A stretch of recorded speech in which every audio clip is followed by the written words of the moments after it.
Hey, this is JC. Welcome to Missed Again, where every missed shot is a lesson. It's not about perfect play, it's about my struggles and honest progress.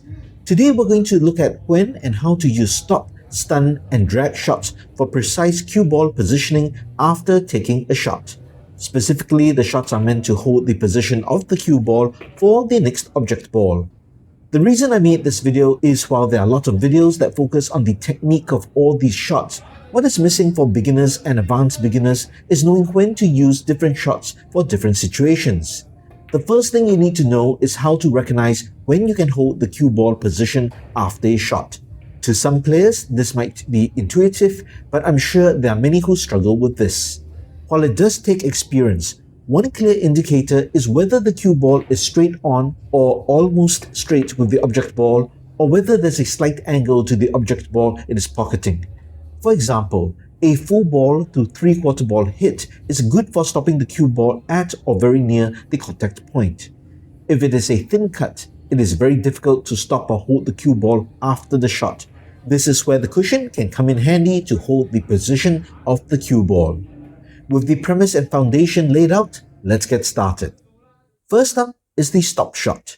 Previously, I learnt that you should hit the stop shot in the exact same spot you would a draw shot. So the only thing you would have to vary is your speed control. That thinking is sound, and I actually still recommend beginners to learn it this way. However, when you get to the finer advanced techniques of cue ball control, you need to use the entire vertical axis of the cue ball.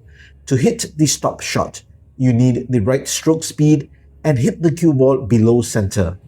Exactly where you hit below center will depend on your stroke speed, distance between the cue ball and object ball, and the condition of the tablecloth. The goal of the stop shot is to hit it hard enough so it slides forward without forward roll. So when the cue ball contacts the object ball, all its energy will be transferred to the object ball, causing the cue ball to stop in its tracks.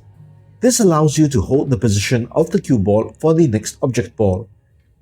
Sometimes you need a stop shot with a very slight forward roll. This is called the stun run through or stun follow shot. This is not to be confused with a stun shot, which is used for cut shots.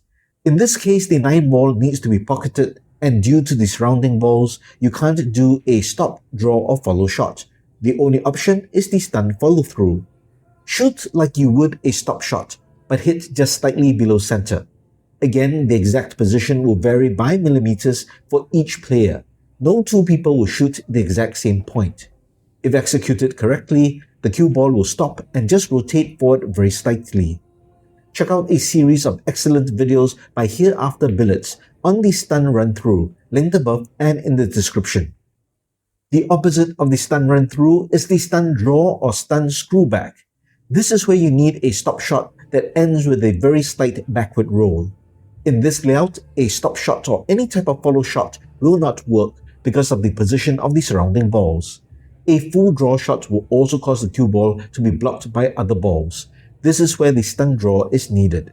The stun draw is shot like a stop shot but by hitting slightly below center. If executed correctly, the cue ball will stop and just draw back very slightly. In this case, I hit a millimeter or two a bit too low, so the cue ball drew back a bit too much, but I still got position on the 8 ball. The next shot is a drag shot. The drag shot is most useful when you want to kill the speed of the cue ball after hitting a straight-on object ball. It is good when you need the cue ball to roll just a bit forward after contacting the object ball. Now in a shot like this, you might think you could just use a center ball hit, and that is true. It is relatively easy to control the cue ball roll for short to medium distances.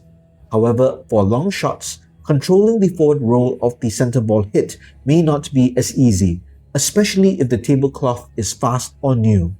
The cue ball must have enough speed to transfer enough energy to pocket the object ball, but the remaining speed left on the cue ball must not be too much for the position you need. For better control, especially at long distances, the drag shot is much safer. You shoot a drag shot below center just like a draw or stop shot, but don't use as long as a follow through. The cue ball will spin backwards and then forwards. Just towards the end of its forward roll, it contacts the object ball. This causes the cue ball to lose most of its remaining energy. Check out my video on the drag shot in the link above. Now we'll discuss the stun shot and how it can be used in conjunction with the cushion. The stun shot is essentially a stop shot for a cut angle shot. It is used to kill the speed of the cue ball when shooting at an angle, but it will not stop the cue ball in its tracks. Let's talk about this shallow angle shot first. The beauty of the stun shot is the accurate direction that the cue ball will travel after contacting the object ball. The stun shot will cause the cue ball to slide off the tangent line after contacting the object ball. We can use the cushion to help kill the speed of the cue ball. The goal is to pocket the 9 ball and send the cue ball into and off the cushion for position on the 8 ball. We do not want the cue ball to rebound to the center of the table. Speed control is critical. Hit below center with the goal of sliding the cue ball towards the object ball like a stop shot.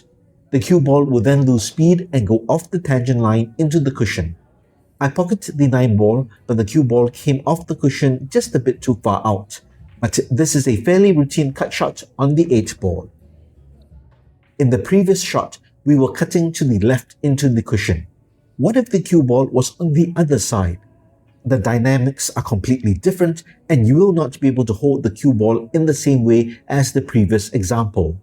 The first thing you need to do is to identify where the cue ball will go after contacting the object ball. If we use a stun shot, the cue ball will slide off the tangent line and head towards halfway between the first and second diamond on the left long rail. This means the cue ball must stop between the red dotted lines to maintain shape on the 8 ball into the bottom right corner pocket. But this means you need precise speed control with little margin of error. Instinctively, I know I need to give myself a larger shape area, so I'll add a bit of backspin on my stun shot. This will pull the cue ball back, giving me a much larger margin of error. In addition, I do not mind using the left long cushion to hold the cue ball if needed. I shoot below center and stun draw the cue ball to hit just above the second diamond of the cushion. This gives me a comfortable shot on the 8 ball. Let's do one final example of a wide-angle stun shot. The stun principle and mechanics are the same as the shallow angle shot. The cue ball will still stun into the cushion. However, the wider angle makes a big difference where the cue ball will end up. Because of the wide angle, the cue ball will contact less of the object ball.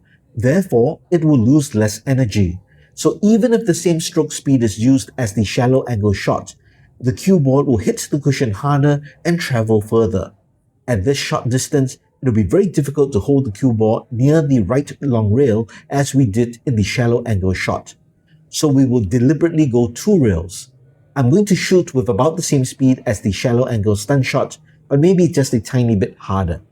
I pocket the 9 ball and the cue ball stuns 2 rails. I should have added that tiny bit more speed as it is a little steep on the 8 ball. So for the sake of this video, I'll just shoot left-handed to complete the sequence. Well, that's it for this video.